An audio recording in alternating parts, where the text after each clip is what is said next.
அனைவருக்கும் வணக்கம். வழக்கறிஞர் பொன் ஜெய்சிங். இன்றைக்கி நான் உங்ககிட்ட பேங்க்கில் ஒரு வீட்டையோ ஒரு இடத்தையோ அடமானம் வச்சு அந்த இடத்த மீட்க முடியாமல் போகும் பட்சத்தில் பேங்க் ஒரு நோட்டீஸ் அனுப்புவாங்க.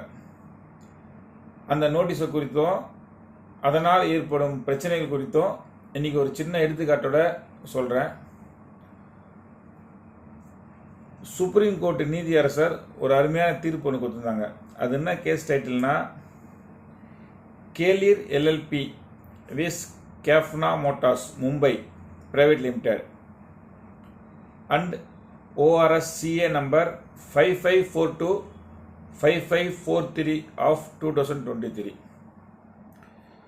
இதில் ஒரு பேங்க் சர்ஃபா ஈசி ஆக்ட் மூலிமா ஒரு இடத்த முந்தி கைப்பற்றது எப்படி இருந்தது, இப்போ அமெண்ட்மெண்ட் நடந்ததுக்கப்புறம் அந்த 13(8) சர்ஃபா ஈசி ஆக்ட் மூலிமா அந்த அமெண்ட்மெண்ட்டுக்கு முன்னாடியும் அந்த 13(8) அமெண்ட்மெண்ட்டுக்கு அப்புறமும் எவ்வளோ நெருக்கடி மக்களுக்கு இந்த பேங்க் லோனால் ஏற்படுதுன்றதை மிக தெளிவாக சொல்லியிருக்கு. இந்த சர்ஃபேசி ஆக்டில் 13(8) என்ன சொல்லுதுன்னா, at any time before the date fixed for sale or transfer. இது pre amendment. Post amendment section 13(8) என்ன சொல்லுதுன்னா, at any time before the date of publication of notice for public auction or inviting quotations or tender from public or private treaty for transfer by way of lease assignment or sale of the secured assets.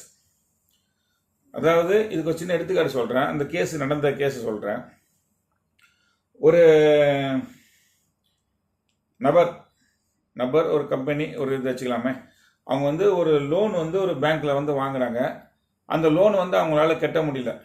ஏறக்குறைய அந்த லோனுக்கு அந்த bank என்ன பண்ணுறாங்க, அவங்களுக்கு 13(2)ல் surface ஆக்டில் demand notice அனுப்புகிறாங்க. அந்த நோட்டீஸில் என்ன சொல்கிறாங்கனாக்கா, நீங்கள் 123.83 கோடி 123.83 கோடி வட்டி எல்லாம் சேர்த்து நீங்கள் அடைக்கணும். அப்படி அடைக்கலனாக்கா நாங்கள் உங்கள் சொத்தை ஏலம் விட்டுருவோம் அப்படின்றாங்க. இந்த பாரோவரால் அடைக்க முடியல. உடனே பேங்க் என்ன பண்ணுறாங்க, அதை ஏலத்துக்கு விடுறாங்க. 9 அட்டம்ப்ட் ஏலம் விடுறாங்க. ஏலம் போல 9வது அட்டம்ப்டில் 105 கோடிக்கு ஏலம் போகுது. 105 கோடி ஏலம் போனோன்னா இந்த பாரோவர் என்ன பண்ணுறாரு, ஒரு redemption application before DRT1 file பண்ணுறாரு. என்னன்னாக்கா, இதேமாரி இந்த இடம் திரும்ப நானே எடுத்துக்கிறேன், மொத்த காசை நான் கட்டிடுறேன், அந்த வட்டி காசை அசலாம் சேர்த்து அப்படின்னு. இந்த ஆர்டர் பெண்டிங்கில் இருக்குது. இது பெண்டிங்கில் இருக்கும் போதே இவர் என்ன பண்ணுறாரு, திரும்பி ஹைகோர்ட்டில் ஒரு seeking direction to the bank to permit redeem the mortgage of the secured asset அப்படி திரும்பி ஒரு டைரக்ஷனுக்கு போகிறாரு. ஹைகோர்ட்லேயும் டைரக்ஷனுக்கு போகிறாரு.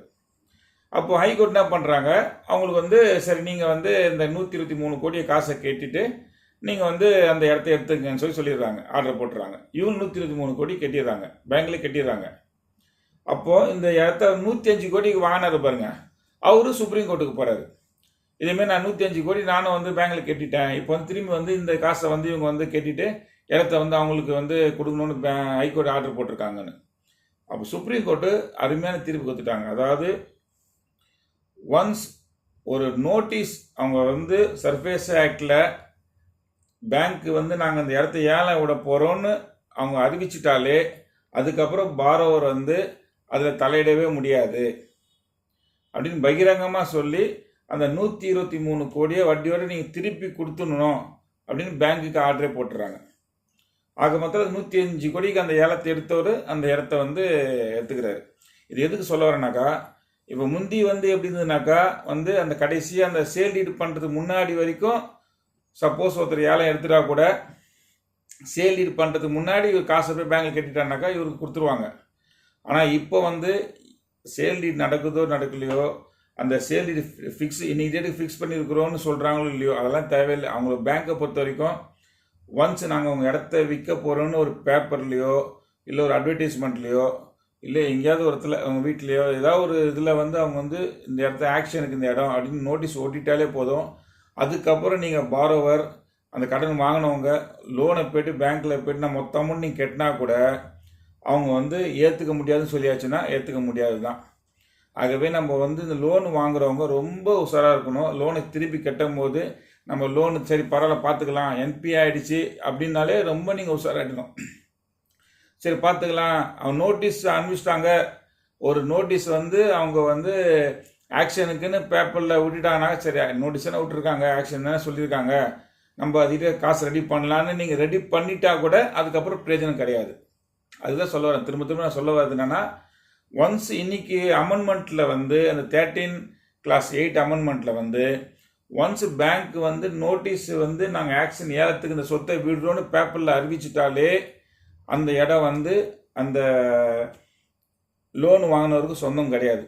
அதுக்கப்புறம் ஒரு மொத்த காசை திரும்பி ஒரு கெட்டினா கூட பேங்க் அதை வாங்கினாக்கா அவங்களால திரும்பி வந்து அவங்க வந்து எனக்கு இந்த இடம் எங்களுக்கு சொந்தம்னு அவங்க கோர்ட்டில் கேஸுக்கே போக முடியாது. சுப்ரீம் கோர்ட்டு க்ளீனாக தீர்ப்பு கொடுத்துட்டாங்க. ஆகவே லோன் வாங்கியிருக்கிறவங்க ரொம்ப உஷாராக இருங்க. இந்த மார்க்கேஜ் லோனு இதுமாரி பேங்க்கில் வாங்கியிருந்தீங்கன்னாக்கா அந்த லோனை கட்டணும். அப்படி சப்போஸ் கட்ட முடியாத சூழ்நிலை வரும்போது என்பி ஆகுதுன்னா நீங்கள் அப்போவுமே சுதாரிச்சுட்டு அடுத்த நடவடிக்கை என்ன எடுக்குமோ அதை செஞ்சுருங்க.